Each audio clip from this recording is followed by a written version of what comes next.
My name is Mylan Jerry. I'm a city transplant, and I'm a prime example of a millennial living in a small Midwestern town, also known as Lanesboro, Minnesota. Lanesboro was created by joint stock company owners from New York, with a starting population of about 600 people. The time it was founded is very much disputed, some saying 1869 and others saying 1868. In the early years, Lanesboro was just like any other small Midwestern town. Lanesboro had everything its residents needed: somewhere to eat, somewhere to drink, somewhere to worship, and a hotel. Lanesboro grew quickly, adding a flour mill, a hardware store, general stores, and 8 saloons. That's 2 more than were allowed by law. In 1876, Lanesboro was at its peak with over 1,600 residents. My family moved here to Lanesboro from St. Paul in 2004, when I was only 2 years old. My parents, Mike and Kirsten Jerry, saw opportunity and potential here and made the decision to relocate for several reasons. Now, 12 years later, they talk about those reasons, the difference between a small town and a bigger city, and what lies for Lanesboro in its future. We spent all of our summers in the country and we liked being here, so we just decided we would like to live here full time. When I was younger, we had a farm near Lanesboro that we'd spend the summers at. And we had the opportunity to buy a farm here in Lanesboro, so we bought a farm and we decided to move down here. All our activities were like bicycle riding, and we did some fishing and canoeing, and we liked all that out here, so we decided to move. Oh, that was a lot of work. Yeah, We bought this place at an auction, which was nerve-wracking. Yeah, we bought the farm at an auction, and it was the barn was falling down, the house was falling down. The windows were rotted out. Yeah, there were no fences. Carpet smelled like mold. It was rough. In 2016, during the spring and summer months, Lanesboro streets are bustling. People everywhere are eating, tubing, and sightseeing. With a population of just 740, one would think Lanesboro doesn't have a lot going on. But by looking at Main Street, that is clearly untrue. Sort of. For 3 months, Lanesboro is a cheerful, quaint, and busy town, but it wasn't always that way. In fact, some describe it as more of a ghost town, year-round. It was horrible. It was literally a ghost town. There was very little to do. Lanesboro was a ghost town in '87 when we decided to take over the White Front. Right around '87, they started working on the trail and putting the bike trails in, and then Mrs. B's opened around that same time, and the Old Barn Resort. Well, I would say 25 years ago, most of the buildings in town were getting close to falling down. So it was very lucky that the bike trail was built to bring people here. So that saved Main Street of Lanesboro, all these buildings. And little by little, it got busier and busier. In the 1980s, Lanesboro's railroads were transformed into the Root River Trails, a 42-mile bike trail. Despite the controversy surrounding it, the trail's opening greatly changed Lanesboro. Then, in 1987, a group of artists received a fund from Nancy McCormish, who had inherited $5,000 from her brother after he was killed in a rock climbing incident. These artists created the Cornucopia Art Center, now called Lanesboro Arts. In 2010, they merged with the Lanesboro Arts Council and took over the St. Main Theater. Finally, in 1988, the Commonwealth Theater was created. The openings of these organizations caused a huge tourist boom and made Lanesboro nationally known as a top rural art place, and made Lanesboro what it is today. Now, thanks to the trail, arts, and businesses, Lanesboro attracts about 60,000 tourists every year. But what about after tourist season? When the shops close up for the winter and the streets are quiet, who are the people left? What are me and 739 other people doing here? Where do we shop and eat? What are our needs? Can you tell me what kinds of businesses you'd like to see in Lanesboro? Probably just more like agriculture things. I'd like to see a bigger grocery store. Clothes shops. I'd like to see a bigger supermarket. What kind of business that I would like to see are ones that appeal more to the local citizens, not just tourists. That could be open year-round, say a sports bar or something that appeals to younger people as well. I like to see a multitude of different types of businesses, not only ones that will draw the tourists, but will also draw the local people. I'd love a hardware store. I grew up here. I would love to see things for kids to do, for teenagers. I'd like to see more probably interesting businesses, like not just like the regular restaurants or little shops that bring people, like something maybe more for the residents. But what about the current businesses? How often do the residents visit them? My name is John Pieper. I own the Old Village Hall restaurant in Lanesboro with my wife Sarah. We got here probably during the big first boom, so there was quite a few things done that year. I would say 10% of the business is local, Lanesboro, Preston, Rushford. People wanted nicer food, so over the last 20 years we've become a much more fine dining destination, but very casual fine dining. I'm Lori Bakke and I own Granny's Liquor. Say right now we're more locally based. I have a punch card, which is kind of like a rewards card. Every time you make a purchase of $25 or more, you get a punch. After 10 punches, we give you $5 off, and I have over 1,000 cards that I've given out. We may not have some of the things that the residents want, but fortunately, we do have some businesses, multiple restaurants like John Pieper's, a liquor store, a gas station, a sales barn, and even a grocery store, although it may not be what residents expect. My name's Rebecca Hale. We own Community Grounds, Market and Coffee now. We actually purchased the business the end of last summer. We have many groceries, we have organic foods, we have just your staple, a lot of the staple items that people would want to have in their own homes. I have the coffee shop now that we just opened over the weekend.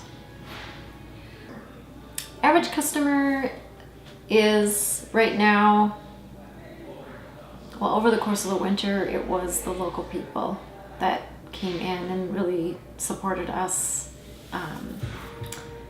I was really happy with the support that we received. There are a lot of people not utilizing us, and whether it's just that they forget that we're here or they're not comfortable coming in our door. Grocery stores are key businesses in downtowns, yet 14% of small-town groceries were lost between 2000 and 2013. Why did they close? Well, rural towns saw a loss of population, a loss of buyers, and many customers choose cheaper groceries available in larger nearby cities from larger chain stores.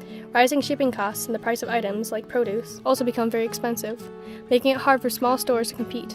Because of this, few are willing to take the risk of operating a grocery store in a small community like Lanesboro. But what about Lanesboro's previous groceries? There was Automos, one of the first, and most recently, Village Foods, that closed in 2008. Village Foods was a huge part of Lanesboro's community, and when it closed, many people were devastated. Now that we do have a newer grocery store in town, why aren't more local people recognizing or utilizing it? Maybe it's because it carries different items than the traditional grocery stores residents are familiar with. Maybe it looks a little different? Either way, the question is, will more residents offer their support to this community business to help it grow? I'm hoping that they reach a point where they're comfortable coming in. Do you think most residents have that mentality of trying to help out the community by buying?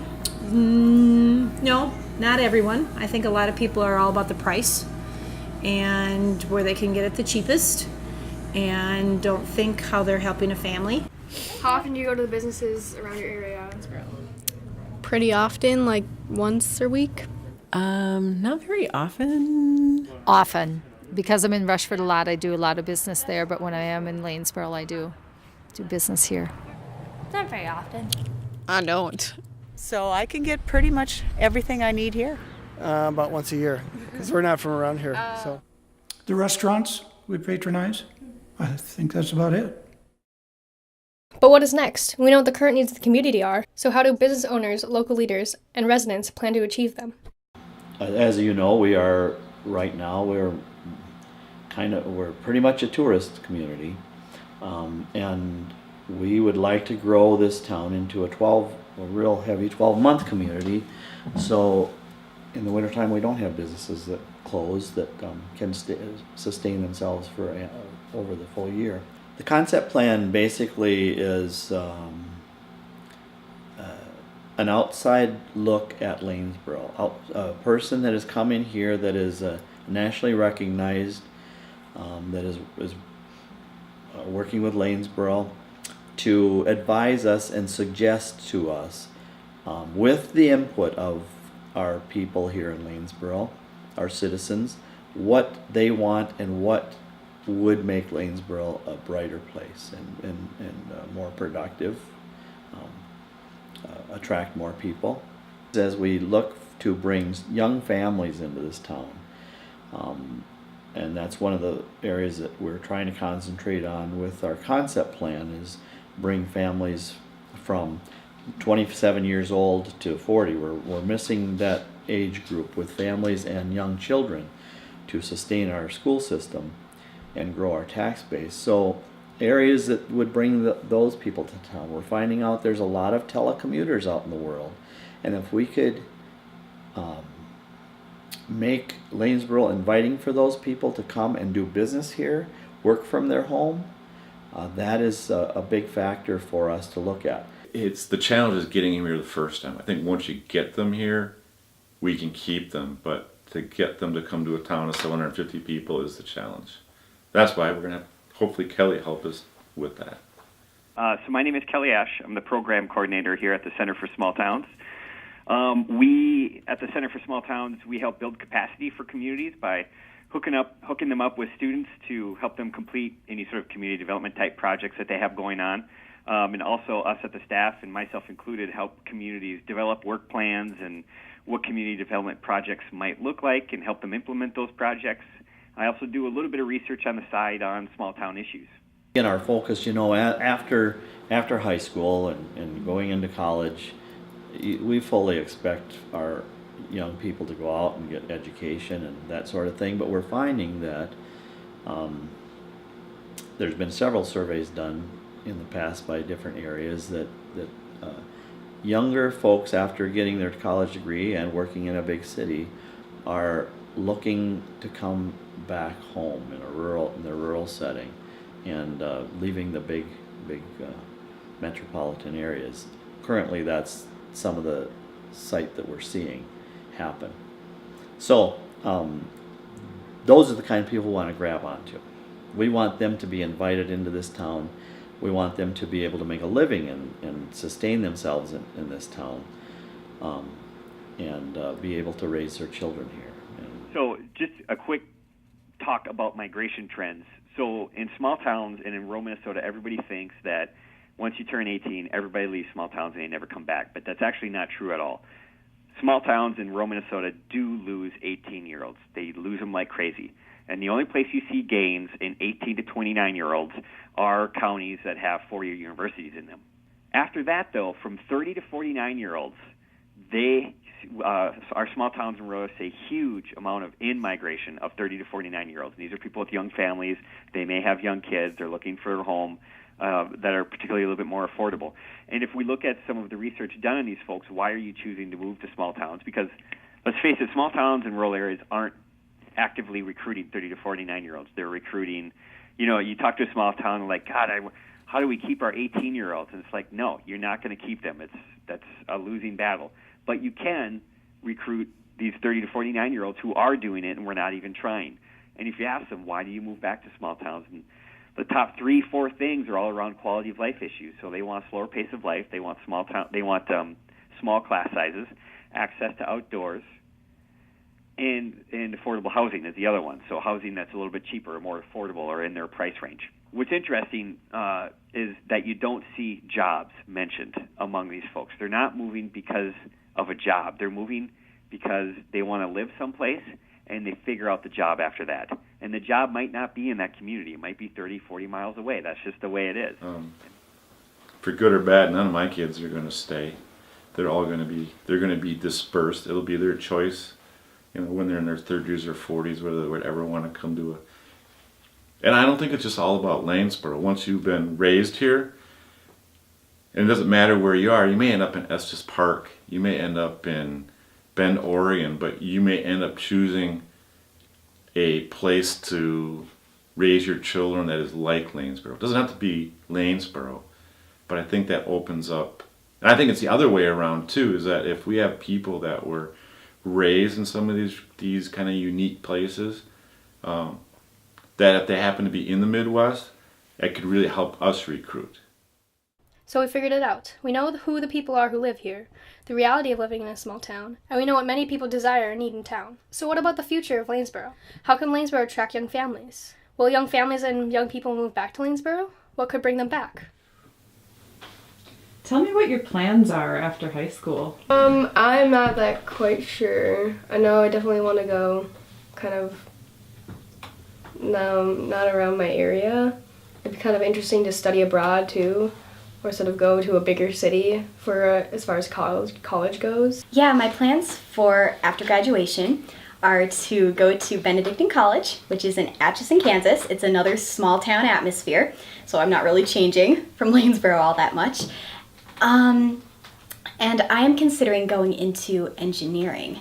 And that is one thing that might prevent me from coming back to Lanesboro, because there's not many jobs that don't have to do with tourism or the arts. They don't have many professional job opportunities here in Lanesboro. I would like to go to college, and I would like to become maybe a biochemist. And I would like to move away from Lanesboro and probably not move back. I'm not sure exactly if I'll stay in Lanesboro or not. It's a nice place to live, obviously. I'm young, so I don't really know. I might go to the cities for college, but I would obviously love to come back here, and I'm pretty sure my parents plan on living here.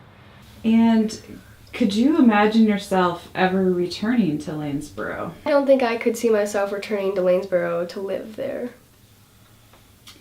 Because I feel like there wouldn't be many job opportunities here. Like, they have the ethanol plant in Preston, but that's kind of a job that would get boring after a while. So it's just that there aren't many job opportunities around here. And while I would consider coming back to live in Lanesboro after my college education, it hinges on whether I can get a job here. After all the research and interviewing I've done, I'm now faced with the question, will I return to my hometown? Before this project, I would undoubtedly say no, but now I almost feel different. There's no doubt I'll leave when I'm turned 18 and go to a bigger city and go to college. But when I finally settle down, will I settle down in a small town? Will other people? I've already seen a few young families move here, my friends, my classmates, even my own family. But will the concept plan work? Will I move back? I hope so. I also hope, when I'm 30 years old, that Lanesboro will be different. That in 2032, more businesses will be open for the residents. More people will move in, maybe even more job opportunities. One of the most important things that Lanesboro has yet to manage is balance. A balance where Lanesboro isn't desolate, but also not a noisy city. Balancing its unique and charming personality, but also bringing in new and changing. But will Lanesboro be willing to change? I believe that everyone's capable of change, that everyone can achieve it. It's just that everyone's afraid. Afraid that things will go badly, or worse, they believe they're too small to change anything. I used to believe that too, but to be honest, it's completely a lie. You can change, and you can be involved in your community. It's just that no one wants to work, and no one wants to change things for others. We just want change for ourselves, or we want people to change it for us. But our community won't get better with chance, it'll get better with change. Hopefully, my generation will be the ones to change it.